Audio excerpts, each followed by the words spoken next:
Greetings, programmers. Busted Thumbs back again with Fluffy Wishes. Hello!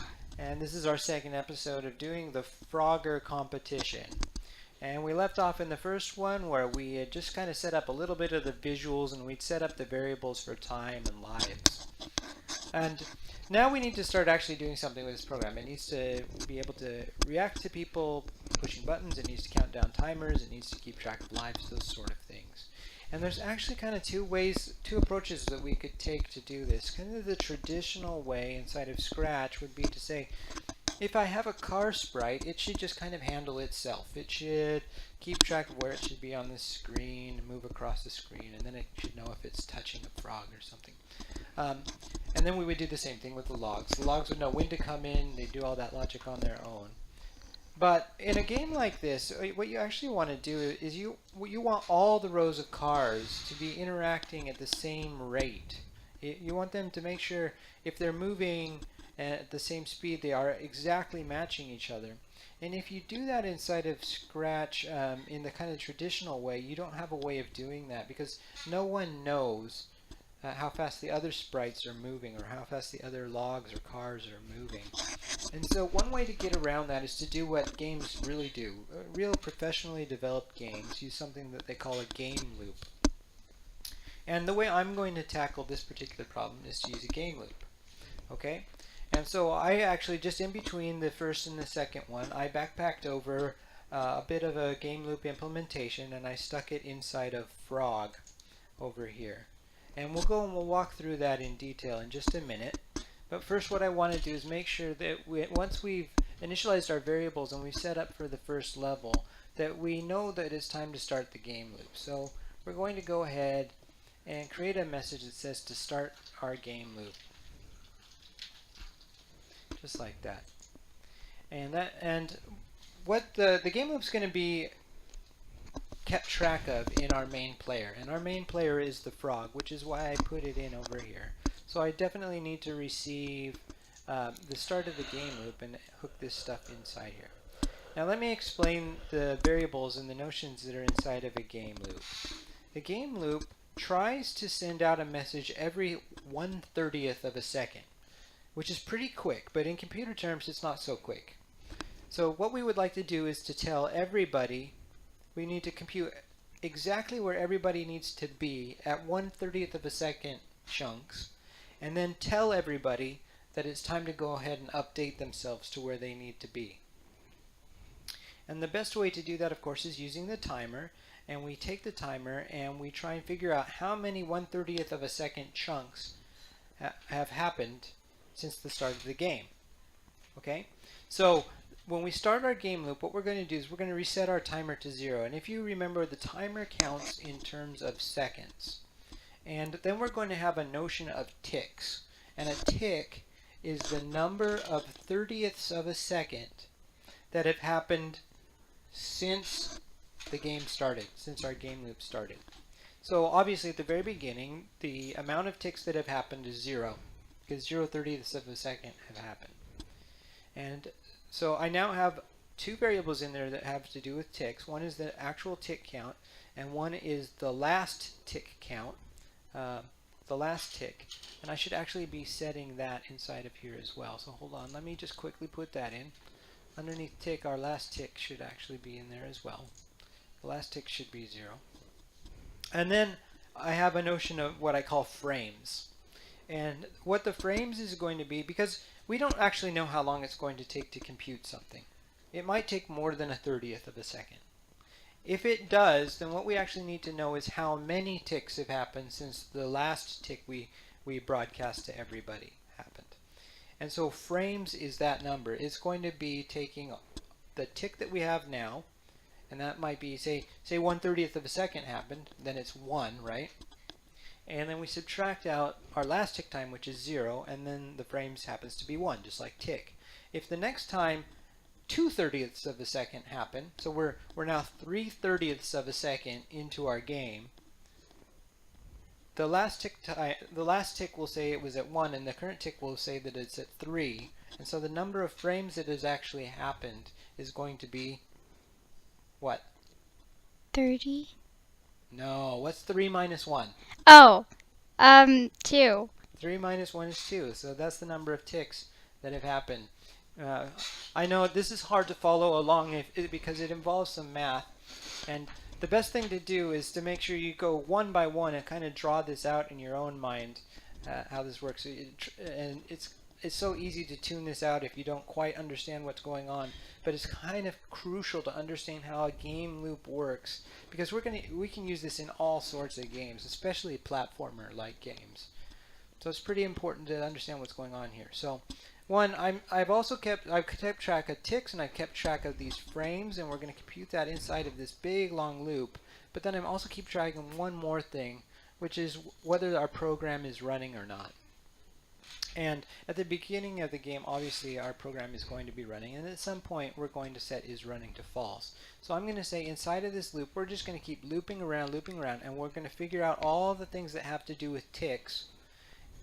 And then once we figured all that out, we're going to tell everybody, go ahead and update yourself based on the tick. And so they're going to be interested in tick, which is, what's the tick? 30. 30. What's 30? It's 30ths of a 30, second 30 is 30ths of a second. that have happened That's, since and the start of the game. yeah. Since the timer Oh, was reset. like since. Cause we're okay. Yeah. So what is ticks going to be after 1 second?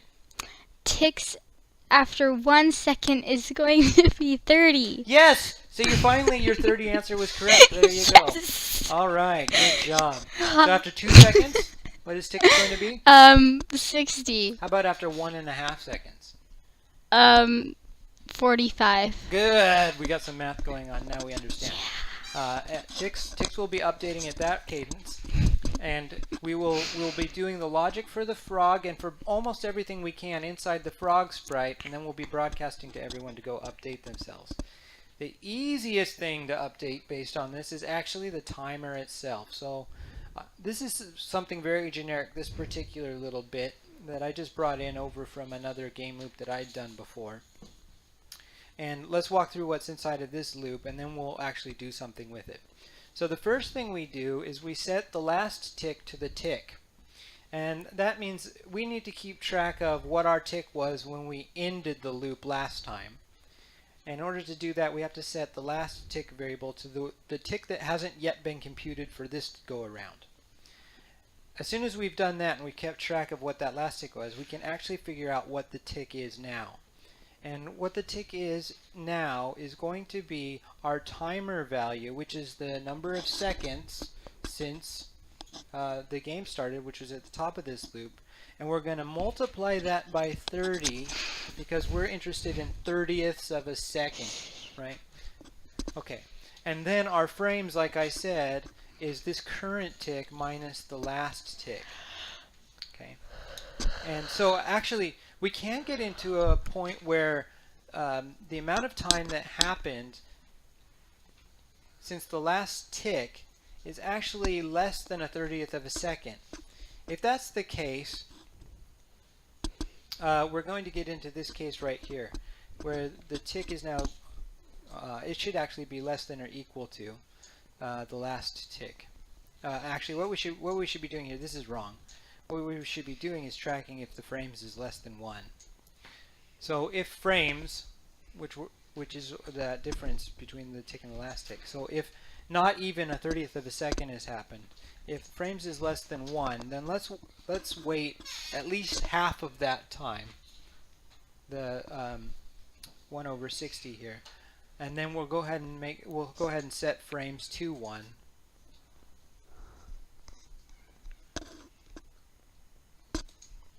We'll set tick to last tick plus 1.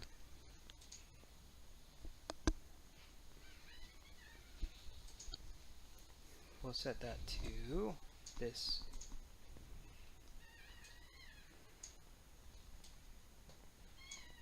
Ah, I missed. Last tick plus 1, and we'll go ahead and make sure frames is equal to 1.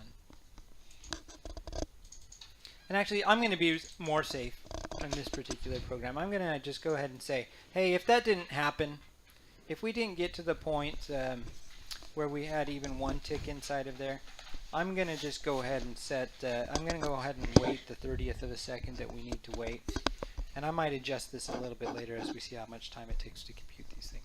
This is just our safety mechanism right here that says if we're going way too fast, then we need to slow it down. Okay. So we figured out what our tick is for the beginning. 30 if it's 1 second, 60 if it's 2, and we figured out the number of frames that have happened since the last time we ticked. And then what we have to do, the interesting stuff we start doing right in here after this if. And when we're done with all the interesting stuff, then we're going to broadcast to everyone that there's a tick and it's going to repeat. Okay? So there is one interesting thing we can do right off the bat here, and that is to update the game timer. And another thing we can do, just while we're here, is handle frog tick or something like that. Now this won't do anything quite yet, but this is where a lot of our interesting information is going to go. So let's go ahead and handle the game timer, update the game timer here, and go ahead and handle the frog tick. And I'm just trying to show you that we did all the interesting stuff to figure out our ticks and our frames up here. And we're then going to do the interesting stuff for the game. And then at the very end, we're going to go ahead and tell everyone else that they need to update down here. Okay. All right, so let's do the timer, because that's actually probably the easiest thing for us to handle. And in order to do the timer, what we need to do is we need to change that variable based on the amount of time that's happened. And this is actually not too hard.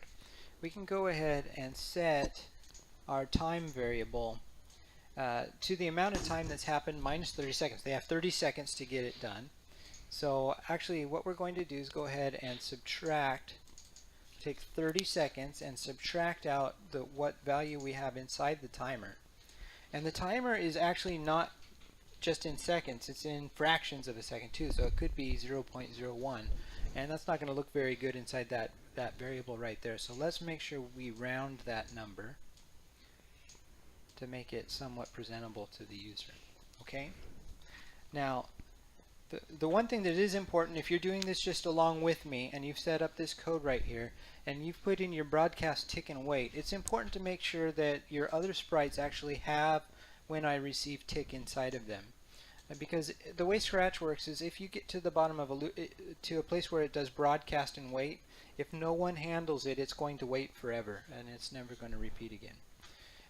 But we should see now that we've got one of the elements, the required elements of our game done. We should be able to run this now. And you'll see that our timer down here at the bottom is counting down in seconds, which is exactly what we wanted it to do. Now we did that you might be saying that's very complicated, that we did all of that work just to change the timer. Well, we didn't do all that work just to change the timer. That's just the easiest thing we can do. The one thing we should do here is once we've changed the timer, it's actually this timer that is one of the conditions which tells us whether we should stop running or not. So if I go ahead and I put a condition in here that checks to see if our timer, it's actually, it would be greater than in this case. So if our timer becomes greater than 30, what has happened? What has happened if our timer becomes greater than 30? The game has ended. The game should have ended. And how are we tracking game is ended? Is running. Right now we're checking whether is running is true or false. So that means we should set is running to false. And later on we'll probably broadcast a message so we can go ahead and display something like you lose or you lose a life or something like that. Alright, so now this should work so that if we make this bigger here and we go ahead and set it to run down, it will tick down the number of seconds, and once it gets down to 0 it will stop, and that will be because our is running has been set to false, and that was the condition which we were checking for inside of our loop here. It says repeat until is running equals false. Well, we're going to set that there when that timer clicks down to 0. So rather than go into negative numbers, it should stop. And it does. Alright, so we've checked something off on our list of things that we need to have happen. This thing has stopped counting down. It's no longer calling into that. And we've got the time going. So now that our game loop is in place, let's start thinking about where our frog ought to be. And remember, in the first area we said that there's kind of a grid here, and that grid is going to be based on columns and rows. Well, we're going to need to keep track of a few things in order to figure out what those columns and rows are, which include the amount of space that we need at the top, bottom, left, and right that don't get included into those columns and rows. So for all the sprites, we need to know what the margins are. There's going to be a side margin, there's going to be a top margin, and there's going to be a bottom margin. Okay? And that side margin, we can make up a number. We're going to have to set all of those inside of this where we initialize the variables.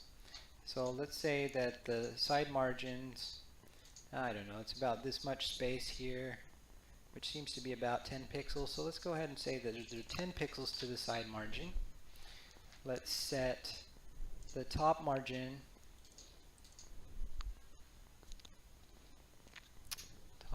It's probably going to be a little bit bigger than that, around 20. We can adjust these later. And we're going to set the bottom margin. The bottom margin needs to take up all this amount of space which we used for these variables for time and lives.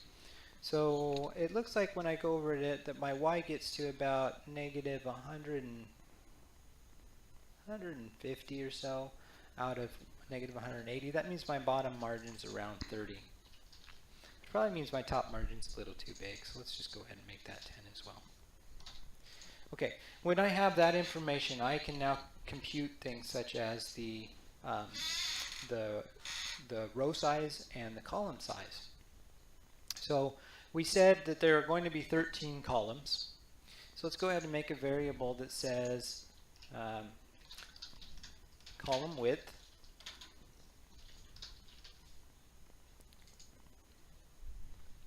And the column width is going to involve some math. The column width is going to be, if you take the number of pixels left to right, which is 480, we're going to have to subtract from that both of the side margins. So that's going to be 2 times side margin. That leaves us with the number of pixels we have for columns. And we're going to have to divide that entire thing by the number of columns that we have.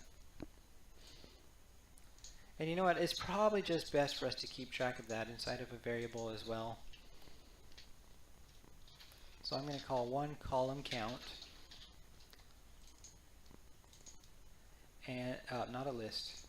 And then we're actually, the best thing for us to do is probably keep track of these two things differently. I'm going to call log row count. And I'm going to call one car row count. Okay. Let's set all of those things before the margins. For the car row count, we said we were going to have 4 of those. Let's say that the log row count is also 4. And we need to set the column count, don't we? Column count. Which we were going to call 13. That means we can now use this column count and actually pop it in there instead of typing 13, because what if we had changed that at some point? So that's how wide our column is going to be, is the total number of pixels, take out the 2 side margins, and then divide by the number of columns we have total. Let's set the row width up. We don't have that variable yet, do we? The row height. Go ahead and set the row height. How many pixels are there up and down? Do you remember? 480 is left to right, up and down. 500. It goes up to 180. And it goes to negative 180. So what's 180 plus 180? 360. 360. Yeah. So there's going to be 360 pixels total. And from that, we're going to have to subtract out both the top margin and the bottom margin. So I'm going to subtract the sum of those two things. And that would be the bottom margin and the top margin. All right. So I've got that bit of information. That's how many pixels I have to work with. And the number of rows that I have to divide that by, in this case, is a little more complicated than the last one. Because in this case, we're actually going to have to add 3 things together to get what it is we have to divide by. And that is the number of rows for our logs and the number of rows for our cars. And there's 2 additional rows, which is our 2 purple rows right there. So those 2 rows need their own space. That's 2. So we're going to take the number of pixels we have, and we're going to divide that by all of that information right there, which is the number of rows we have total. We're going to set that in to our row height. Okay? So that we now have the information we need for our grid. That will give us the information we need to actually set the initial position of our frog. And we'll do that when we get to our next segment. Okay, so the correct answer to all questions is apparently 30. Yes. In at least one case, it actually worked out right for us. I hope that you can take a little bit of time to understand exactly what a game loop is. It'll become more apparent as we use it over and over again, but the simplest example I can give you is this one over here that updates the timer. It doesn't actually use the tick value, but we could have used the tick value instead of the timer here because it's counting off 30ths of a second. I could have done a little more complicated math to do it.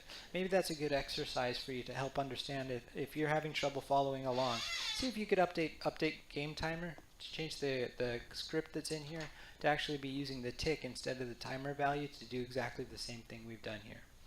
After that, we went and we calculated the information we need about the rows and the columns, and this should give us the ability to position our frog and maybe get to the point where we can start moving him around.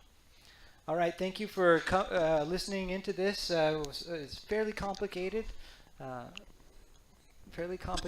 bit of logic that we had to do here to get the basis of our game rolling. But it's a very important concept when you're working with games, and it's one you can use over and over again if you take the time to understand it. All right, I had fun doing this. I hope you had fun doing it, even if some of the questions you got right and some of your questions you got wrong, but that's actually the whole point, right? We learn by following along and getting some things wrong and then trying to work it out. So thank you very much for listening. We'll get rid of all of these variables, and then we'll see you later, okay? Bye-bye. Bye.